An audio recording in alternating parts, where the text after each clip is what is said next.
अस्सलाम वालेकुम। आज हमारा टॉपिक ऑफ डिस्कशन है डिस्कवरी ऑफ इलेक्ट्रॉन्स। इलेक्ट्रॉन की डिस्कवरी को हम डिस्कस करेंगे आज। छोटा सा एक्सपेरिमेंट है और इसके साथ कुछ इसके प्रॉपर्टीज़ है जिसको हम आज देखेंगे। बहुत ही इजी है और बहुत शॉर्ट है। तो सबसे पहले कैथोड रेस को जे थॉमसन 1895 में डिस्कवर किया था, लेकिन बाद में 1897 में सर विलियम क्रूक्स उसने एक एक्सपेरिमेंट परफॉर्म किया जो कि यहाँ पे दिखाया गया है। उसका प्रोसीजर अपरेटस यहाँ पे दिखाया गया है, उसने किस तरीके से इसको डिस्कवर किया था। तो सबसे पहले तो डिस्कवर इसको इलेक्ट्रॉन्स को जे थॉमसन ने किया था, लेकिन 1897 में सर विलियम क्रूक्स ने ये एक्सपेरिमेंट किया और उसके बाद कैथोड रेज जो है उसको उनको डिस्कवर किया गया। तो पहले हम इसका प्रोसीजर ये डिस्कवरी कैसे हुई उसको हम देखेंगे। इसके बाद जो इलेक्ट्रॉन्स हैं या कैथोड रेज हैं उनकी प्रॉपर्टीज़ को हम डिस्कस करेंगे। तो सबसे पहले जो सर विलियम क्रूक्स था उसने किस तरह से इनको कैथोड रेज को डिस्कवर किया। सबसे पहले उसने एक डिस्चार्ज ट्यूब लिया, जैसे यहाँ पे आपको दिखाया गया है। ये डिस्चार्ज ट्यूब है जो आपको नज़र आ रहा है, ये as a whole discharge tubes को कहा जाता है। ये डिस्चार्ज ट्यूब लिया और इसके अंदर दो इलेक्ट्रोड्स फिट किए। एक को हम कैथोड कहते हैं और दूसरे को हम एनोड कहते हैं। एनोड के ऊपर पॉजिटिव चार्ज होता है और कैथोड के ऊपर नेगेटिव चार्ज होता है। ये दो इलेक्ट्रोड्स जो हैं ये इसके अंदर फिट किए। फिट करने के बाद इसके अंदर जो एयर था उसको मुकम्मल तौर पर रिमूव कर दिया और इसको 10⁻⁴ ATM रखा। प्रेशर जो प्रेशर है वो 10⁻⁴ ATM रखा गया। तो इसके बाद जो इलेक्ट्रोड्स हैं इनको एक हाई वोल्टेज बैटरी के साथ अटैच किया गया। बैटरी के साथ अटैच करने के बाद जब इसको करंट सप्लाई की गई, तो करंट सप्लाई करने के बाद उन्होंने देखा कि कैथोड से ये जो कैथोड है यहाँ से कुछ रेज़ निकल रही हैं और वो पॉजिटिव प्लेट जिसको हम एनोड कहते हैं इसकी तरफ ट्रेवल कर रही हैं। तो इससे पता चला कि उन्होंने ये एज्यूम किया कि ये चूँकि पॉजिटिव प्लेट्स की तरफ जा रही हैं इसलिए इनको और ये चूँकि कैथोड से निकल रही हैं और एनोड की तरफ ट्रेवल कर रही हैं, इसलिए इनको सर विलियम क्रूक्स उन्होंने इनको नाम दिया कैथोड रेज। तो कैथोड रेज जो है बाद में इनको इलेक्ट्रॉन्स का नाम दिया गया और ये भी कहा गया कि तमाम मटेरियल्स जो हैं वो एटम पर मुश्तमिल होते हैं और हर एटम के अंदर जो है इलेक्ट्रॉन्स मौजूद होते हैं।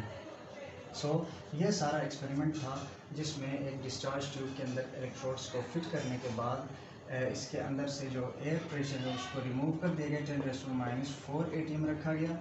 रखने के बाद इस दोनों इलेक्ट्रोड्स को एक बैटरी के साथ अटैच करके जब इलेक्ट्रिक करंट जो है सप्लाई किया गया तो इसमें कुछ रेज जो हैं वो नेगेटिव प्लेट जिसको कैथोड कहते हैं इससे एनोड की तरफ ट्रेवल करना शुरू हो गया। तो ये सारा एक्सपेरिमेंट था। ये चूँकि कैथोड से निकल रही थी इसलिए इनको नाम दिया गया कैथोड रेज का।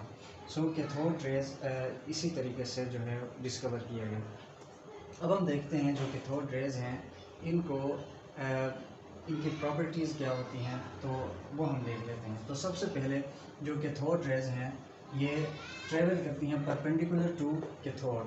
यहाँ पे आप देख सकते हैं कि ये कैथोड जो हमारे पास है तो कैथोड रेज कैथोड के परपेंडिकुलर स्ट्रेट लाइन में ट्रेवल करती हैं। ये परपेंडिकुलर है, ये कैथोड है और ये इस डायरेक्शन में मूव करती हैं, तो ये इसका परपेंडिकुलर है। तो कैथोड रेज जो हैं ये कैथोड के परपेंडिकुलर जो है ये ट्रेवल करती हैं। पहली इनकी प्रॉपर्टी है। किसी भी इलेक्ट्रिक फील्ड में हो या मैग्नेटिक फील्ड में हो, इलेक्ट्रिक फील्ड में हमेशा कैथोड रेज जो है ये कैथोड के परपेंडिकुलर ट्रेवल करती हैं। दूसरी प्रॉपर्टी इनकी क्या है, Thomson find E over M value. E over M value क्या होता है, चार्ज ओवर मैस वैल्यू। इनके ऊपर जो कैथोड रेज हैं इनकी चार्ज कितना होता है इनके ऊपर और इनका मैस कितना होता है। चार्ज ओवर मैस वैल्यू भी जो है उसको फाइंड आउट किया गया। किसने किया, ये जे थॉमसन। इसने E ओवर M वैल्यू भी इनकी डिस्कवर की, यानी इनका E ओवर M वैल्यू भी होता है। ये इनकी प्रॉपर्टी है। तीसरा पॉइंट जो है वो they raise the temperature of an object on which they fall.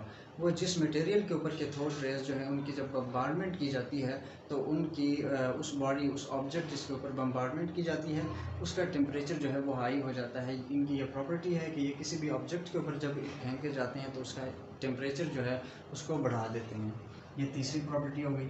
और चौथी प्रॉपर्टी क्या है, they move towards the anode, वो ये हमेशा जो है एनोड की तरफ जो है ट्रेवल करती हैं। इसी से पता चलता है कि एनोड के ऊपर चूँकि पॉजिटिव चार्ज होता है तो अगर ये एनोड की तरफ ट्रेवल करती हैं तो इसका मतलब ये है कि इनके ऊपर नेगेटिव चार्ज होगा। तो यहाँ से पता चला कि कैथोड रेज जो है इनके ऊपर नेगेटिव चार्ज होता है।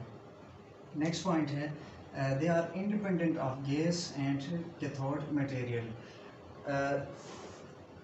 इस डिस्चार्ज ट्यूब के अंदर जो गैस ली गई थी और ये जो कैथोड जो इस्तेमाल किया गया था, इलेक्ट्रोड जो कैथोड के तौर पे काम करता है, ये जो रेज़ निकल रही हैं कैथोड रेज़, ये ना इस मटेरियल के ऊपर डिपेंड करते हैं कैथोड के ऊपर और ना ही इसके अंदर जो गैस है उसके ऊपर डिपेंड करते हैं।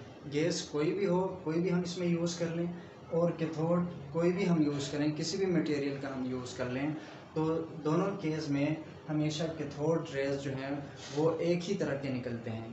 तो हमेशा जो है कैथोड रेज़ जो है वो एक ही तरह के निकलते हैं, कोई भी कैथोड और या गैस जो है वो इस्तेमाल किया जाए।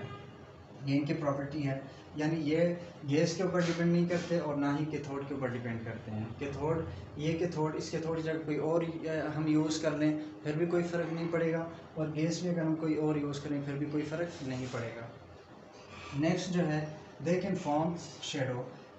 अगर इनके सामने कोई चीज़ रख दी जाए इनके पास, इनके रास्ते में जिस तरह के ट्रेवल करती हैं, तो ये उसका एक शेडो बना लेती हैं, यहाँ इसके पीछे जो है उसका शेडो बना लेती हैं। तो ये इसकी प्रॉपर्टी हो गई।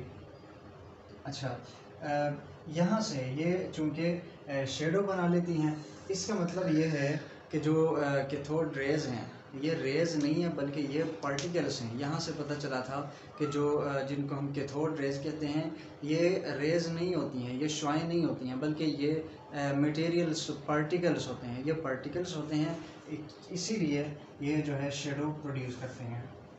नेक्स्ट इनकी जो लास्ट प्रॉपर्टी है वो क्या है, they produce glow and light. ये किसी ऑब्जेक्ट के ऊपर जब फॉल की जाती है, इनको जब इसकी बम्बार्डमेंट की जाती है किसी ऑब्जेक्ट के ऊपर, तो वहाँ पे ये ग्लो प्रोड्यूस करते हैं, वहाँ पे एक लाइट सी प्रोड्यूस करते हैं।